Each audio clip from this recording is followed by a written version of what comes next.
Thank you. So let's move on to another public policy issue, one that's being debated in Washington right now.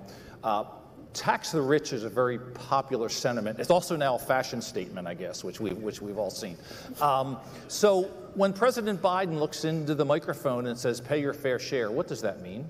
It means that if you're one of the 55 corporations that literally paid absolutely nothing in federal income taxes in 2020, and in fact received $3.5 billion in tax refunds or rebates, or tax refunds, I should say, maybe you should pay your fair share. But here's the thing, if the tax code is written in a way where corporations can legally take advantage of loopholes and incredibly low effective corporate tax rates, they're going to do it, right? So it's one thing to say pay your fair share. It's another thing to actually write a tax code that is a little more equitable and ensures that everyone is, in fact, paying their fair share. Ben, what's pay your fair share mean?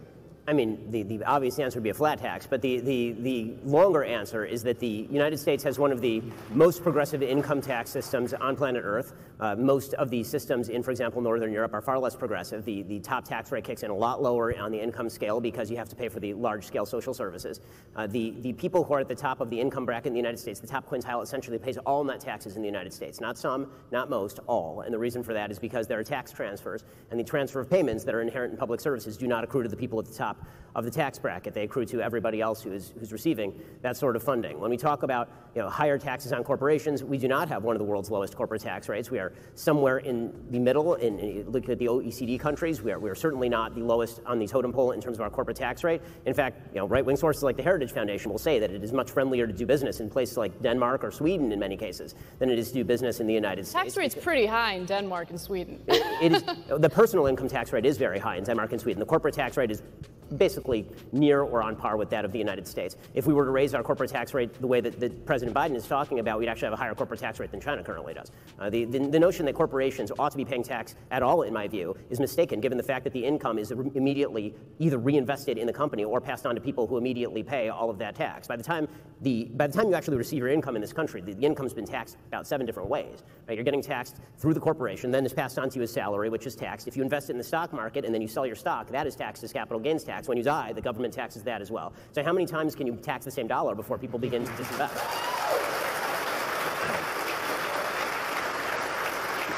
Let me. I'd like to respond to that, though. Okay, go ahead. Okay, yeah, go ahead.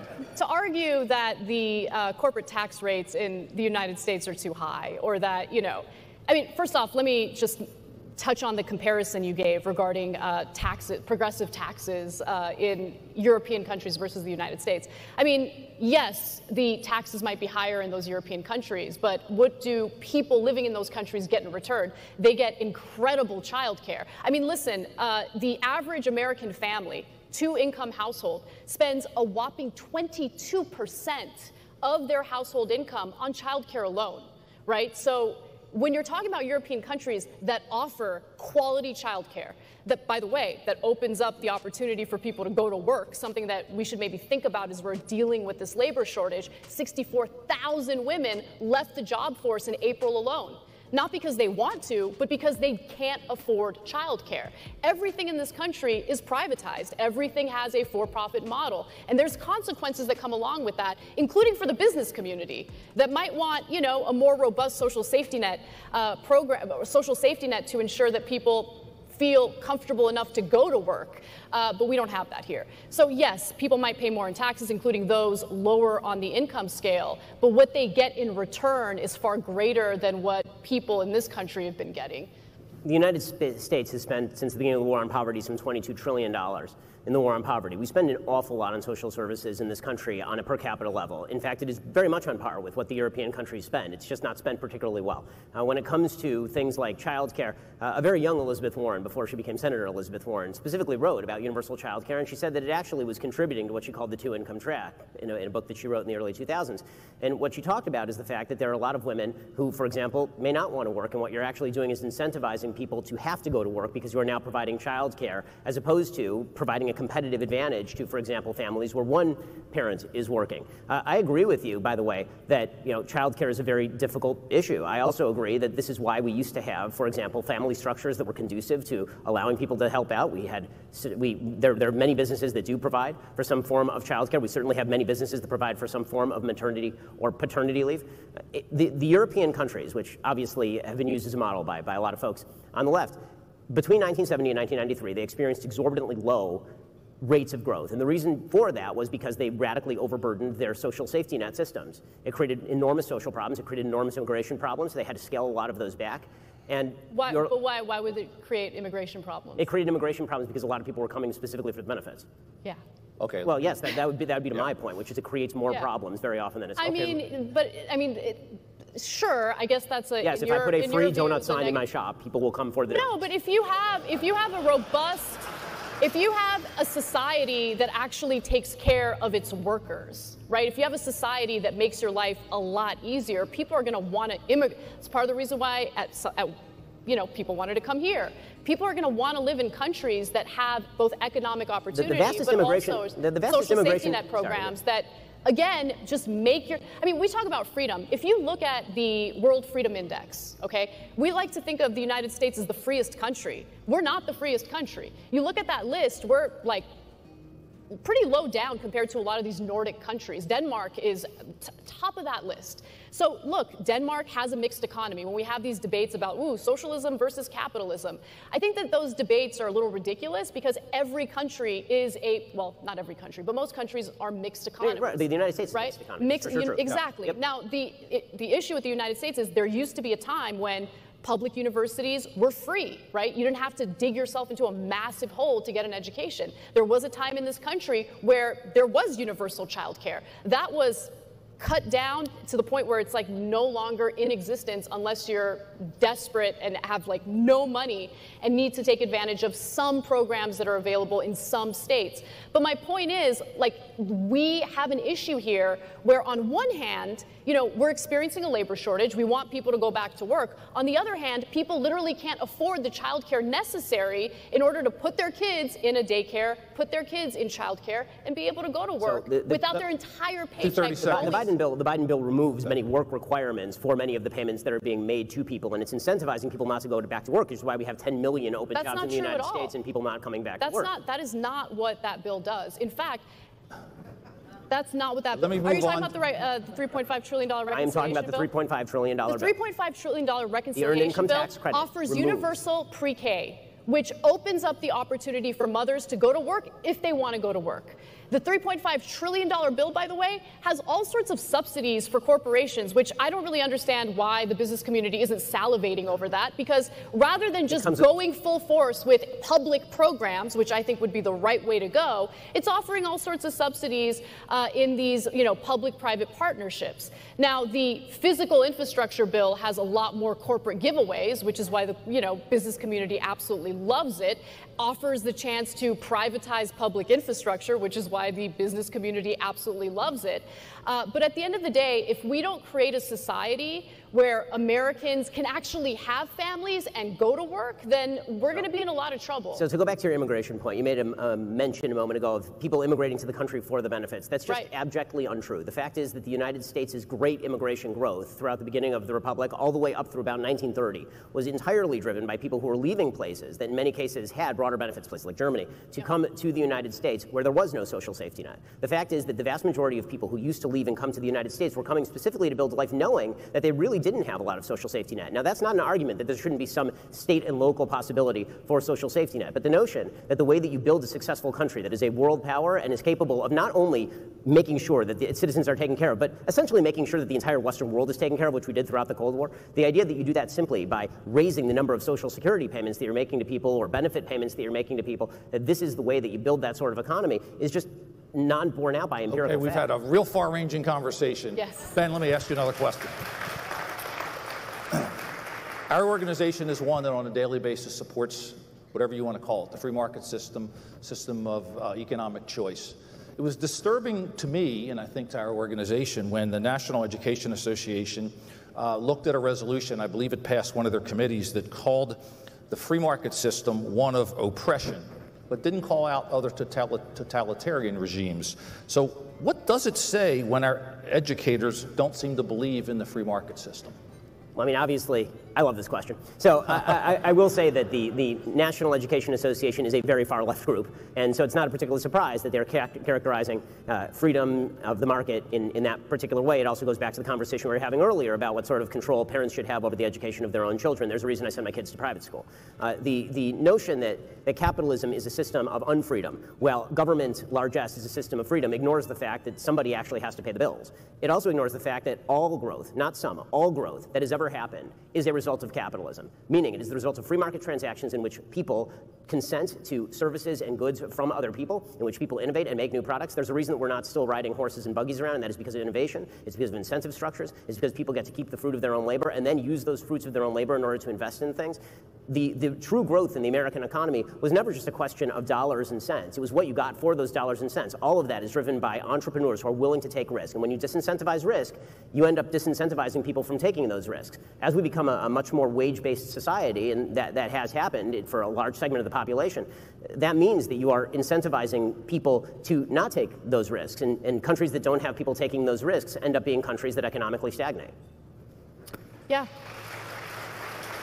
So those are the ideas that actually, funny enough, have been repeated over and over again in our education system. The idea that, you know, children or students in this country are taught that capitalism is evil is new to me, because I certainly did not get that type of education. Quite the opposite, in fact. You know, freedom is an interesting way of framing it, because the fact of the matter is, if you are financially stable, if you are, you know, in the top 10% of this country, for instance, you probably feel incredibly free. You have options, endless options available to you. You probably have a nice nest egg. You have a little bit of that economic freedom.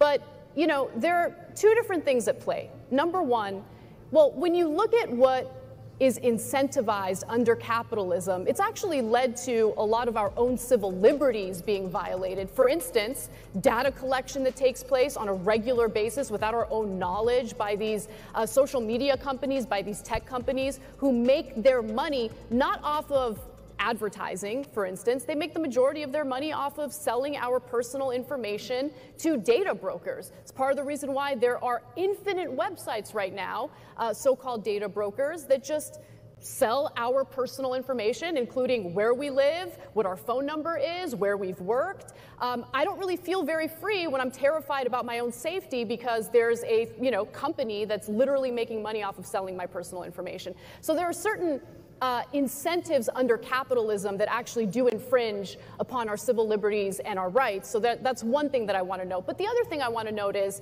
how free do you feel if you're on the precipice of financial ruin, if you can't afford paying for a medical emergency that you're experiencing? What do you do when you don't have health insurance, which tens of millions of Americans right now don't have because of the exorbitant prices associated with it? How free do you feel if you're a wage worker who has not experienced your real wages increase in literally decades? Wages have not kept up with inflation. So how free do you feel when you want to leave your job, but you can't, because your health care benefits are tied to that work or tied to that job? I mean, freedom, again, is an interesting way of framing it, because I would venture to say that there's a significant portion of the population in the United States, significant portion of workers in this country that do not, in fact, feel free, in fact, have experienced the precarious nature of a capitalistic system that forces them to work endlessly, if they're lucky, in a full-time job, if they're unlucky, in several part-time jobs that they cobble together with no benefits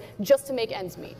Let me give you 30 seconds, because I want to move on to something with that. I'll just say I think that there's a bit of a definitional game that's very often played with the word freedom. Freedom obviously has two separate meanings. Isaiah Berlin talked extensively about the difference between positive liberty and negative liberty. What you're talking about are things that people need and things that people want, and that is not the same thing as liberty. I'm talking about what people need. People need health care. I don't disagree that people need health care, but to characterize that as a freedom is a very different thing. If the goal of the government is to provide you the opportunity to seek things right, then that is not the same thing as the government providing those things to you directly. Nor is it the same thing as the government seizing that thing from one person and giving it to you here. To characterize it as freedom is a real mischaracterization. Again, I'm happy to discuss whether or not we should change the programming here, but I think that the sleight of hand that's played by equating freedom of speech, for example, or freedom from being murdered on the street, or freedom to dispose of your capital as you see fit, to characterize that in the same language that we'd use to discuss why you need a house. It's a difference in kind. It's apples and oranges. Yeah. T bằng 2 cm.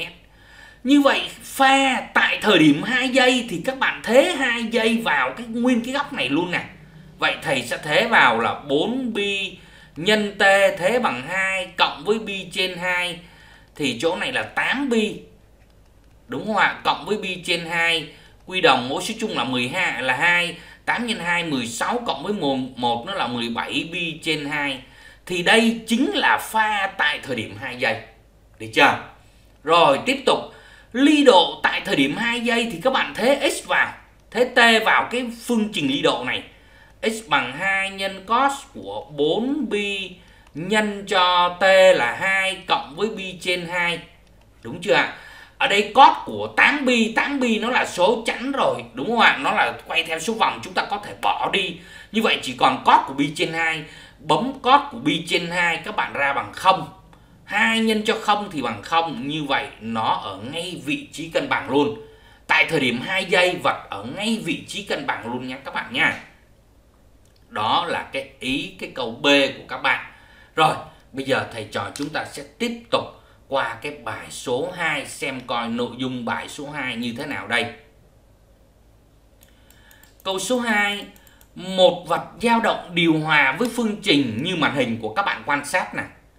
Xác định pha của dao động tại thời điểm 1/30 giây. Thì bài này thì quá dễ rồi các bạn, đúng không ạ? Các bạn muốn xác định pha là nguyên cái góc này nè. Chúng ta thể thế t vào thôi. Như vậy mình trả lời pha của dao động tại thời điểm 1/30 giây là mình lấy 10 pi nhân cho t là 1/30 cộng cho pi trên 2.